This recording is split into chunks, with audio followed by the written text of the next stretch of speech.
మాజీ మంత్రి కొప్పుల ఈశ్వర్, మంత్రి అడ్లూరి లక్ష్మణ్ మధ్య మాటల తూటాలు పేలాయి.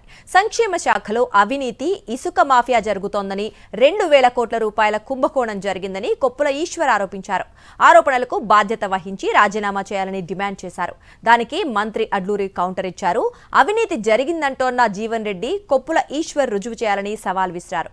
వారి మధ్య జరిగిన డైలాగ్ వార్ ఇప్పుడు చూద్దాం.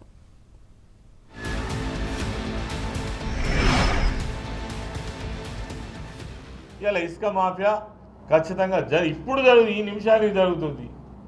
చేస్తావా రాజీనామా? దమ్ము ధైర్యం ఉందా నీకు? ఇక మేము సవాల్ చేస్తున్నాం. వీటి మీద నీకు ఏమాత్రం చిత్తశుద్ధి ఉన్నా వీటి మీద వివరణ ఇవ్వు, లేదంటే రాజీనామా చేయి. చేతగాని మాటలు ఎందుకు మాట్లాడుతూ ఎక్కడికి వస్తావో రా. హరీష్ రావు గారి దాకా అవసరం లేదు. నేనే 2,000 కోట్ల కుంభకోణానికి సంబంధించినటువంటి విషయంలో మేమే వస్తాం. శాఖ పరంగా నేను గతంలో 5 సంవత్సరాలు మంత్రిగా పనిచేసిన పూర్తి అవగాహనతోటి ఈ విషయంలో మేమున్నాం. ఇప్పుడు కొప్పుల ఈశ్వర్ జీవన్ రెడ్డి గారికి ఒకటే మాట మాట్లాడుతున్నాను.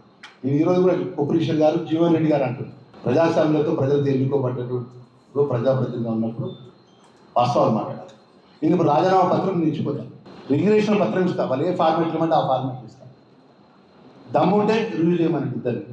జీవన్ రెడ్డి రివ్యూ చేయమనండి, కొప్పుల ఈశ్వర్ రివ్యూ చేయమని. వాళ్ళు రాజకీయంగా శాస్త్రంగా ఏ పోటీ చేయమని చెప్పి వాళ్ళు దానికి కట్టుబడి ఉంటారు చెప్పవాలి.